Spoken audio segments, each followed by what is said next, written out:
रक्षाबंधन का त्यौहार आते ही बेटियां हो जाती है खुश क्योंकि उनको जाना होता है अपने मायके। तो यहाँ पर देखिए मैं भी इंतज़ार करती हूँ पूरे साल कि रक्षाबंधन कब आएगा और मुझे अपने मायके जाने को मिलेगा, क्योंकि मेरा मायका यहाँ मेरे ससुराल से बहुत ही दूर है। तो पूरे साल भर इंतज़ार करने के बाद फाइनली वो दिन आया जब मैं जा रही हूँ अपने घर। ट्रेन की टिकट 2 महीने पहले ही करवानी होती है क्योंकि फिर उसमें सीट नहीं मिल पाती है। तो स्टेशन पर आने के बाद देखिए हम लोग बैठे हुए हैं वेटिंग एरिया में। यहाँ पर और भी सारे पैसेंजर बैठे हुए हैं। कुछ मोबाइल में अपना टाइम पास कर रहे हैं और कुछ अपना टिफ़िन फिनिश कर रहे हैं। और हम लोग वेट कर रहे थे अपनी ट्रेन का। 1 घंटा वेट करने के बाद हमारी ट्रेन आती है। जी हाँ दोस्तों, हम लोग 1 घंटे पहले ही स्टेशन पर पहुँच गए थे और फिर उसके बाद हमने देखा कि हमारी ट्रेन आ रही है। फिर उसमें बैठने के बाद देखिए ये हाल है। सारे पैसेंजर आने शुरू हो गए हैं, जिनकी जिनकी सीट रिज़र्व है अपनी अपनी सीटें सभी लोग ले रहे हैं। और फिर उसके बाद ट्रेन चल पड़ती है। ट्रेन चलने के बाद सुबह सुबह हम पहुंच जाते हैं नई दिल्ली रेलवे स्टेशन। जी हाँ दोस्तों, नई दिल्ली में है मेरा मायका। वहीं पर मैं पली बड़ी और वहीं पर मैं रही। ज़िंदगी के 22-23 साल कैसे गुजर गए पता ही नहीं चला था। और फिर फाइनली एक दिन शादी हो गई और मायके से इतनी दूर आकर रहना पड़ा। किसी भी लड़की की लाइफ में ये पल बहुत ही भावुक कर देने वाला होता है। तो ये देखिए सुबह सुबह है ये नज़ारा नई दिल्ली रेलवे स्टेशन का। पैसेंजर्स चलते जा रहे हैं, यात्रीगण उतर चुके हैं अपने प्लेटफॉर्म पर और धीरे धीरे अपने मंजिल की ओर बढ़ रहे हैं। यहाँ पर हम भी जा रहे थे अपने घर की तरफ। धीरे धीरे कदम बढ़ा रहे थे प्लेटफॉर्म से नीचे उतरने के लिए। एक तरफ रास्ता था मेट्रो से जाने का और दूसरी तरफ रास्ता था अदर सर्विसेज लेने का। तो फिर हमने प्रेफर किया कि हम मेट्रो से नहीं जाएंगे, क्योंकि मेट्रो स्टेशन के सामने इतनी सारी भीड़ लगी हुई थी जिसे देखकर हम लोग दंग रह गए थे। दिल्ली है तो जाहिर सी बात है भीड़ तो होगी ही, लेकिन भीड़ से हम बच भी सकते हैं।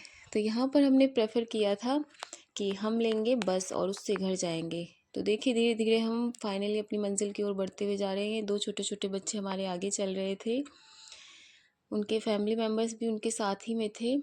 और प्लेटफॉर्म से बाहर निकलकर देखिए अब हम आ गए हैं नीचे की तरफ। और नीचे की तरफ आते ही यहाँ पर दिखी हमें कुछ लोग जो कि ढेर सारा सामान लिए हुए थे। तो दोस्तों देखिए फाइनली ये हाल था प्लेटफॉर्म से नीचे उतरने के बाद। कुछ इस तरह से नज़ारा दिख रहा था सुबह सुबह का। हालांकि पूरी तरह से मॉर्निंग हुई नहीं थी, ये सुबह 5 बजे का सीन है नई दिल्ली रेलवे स्टेशन का। काफ़ी ज़्यादा भीड़ देखने को मिल रही थी। कुछ आंटियां भी खड़ी हुई हैं, कुछ लोग भी खड़े हुए हैं इर्द गिर्द। सबको देखते हुए हम लोग आगे बढ़ रहे थे। ये मेरे हस्बैंड है जो कि साथ में चल रहे थे। और ये देखिए अब हमें मिल चुकी है हमारी बस, जो कि हमें छोड़ने वाली है हमारी मंजिल की तरफ। स्टेशन से घर तक मुझे लग जाते हैं 45 मिनट्स। जी हाँ दोस्तों, क्योंकि ट्रैफिक भी होता है और ट्रैफिक नहीं होता है तो आधे घंटे में हम लोग पहुंच जाते हैं इजीली। तो ये देखिए बस में बैठने के बाद ये दोनों टिकटें हैं। हालांकि महिला पैसेंजर की टिकट नहीं लगती, उनको पास मिलता है, तो वो होता है पिंक कलर का। वो हमने ले लिया था और फिर उसके बाद हमारी बस धीरे धीरे आगे बढ़ने की कगार क्योंकि पर आज है। था संडे ये का देख दिन, तो उतना ज़्यादा ट्रैफिक लगने वाला नहीं था और सुबह सुबह के टाइम तो उतना ट्रैफिक मिलना भी नहीं था। ये देखिए बस में काफ़ी सीटें खाली थीं। लोग आ रहे थे धीरे धीरे और बस फुल होती जा रही थी। लेकिन जिस तरह से डेली रूटीन में बसें चलती हैं और भीड़ रहती है उस तरह का आज नहीं देखने को मिला। बस पूरी खाली थी और हम अपनी सीट पर बैठकर आगे बढ़ रहे थे। तो ये देखिए फाइनली हम लोग सीट पर बैठ चुके हैं और अब बस चल पड़ी है। बगल में मेरे हस्बैंड देखिए क्या कर रहे हैं। और फिर उसके बाद देखिए ये है जो स्टेशन के सामने वाली बिल्डिंग है, दिखती है। अब बस ने चलना स्टार्ट कर दिया था और ये देखिए थोड़ी देर चलने के बाद बस रुक गई थी, क्योंकि जाम तो लग नहीं रहा था लेकिन अच्छा, दिल्ली तो आप लोग घूमे ट्रैफिक ही लाइट्स के होंगे, जो नहीं रूल्स हैं घूमे वो हैं तो तो फॉलो दिल्ली में करने आकर बनते एक बार ही हैं। घूमिएगा ज़रूर।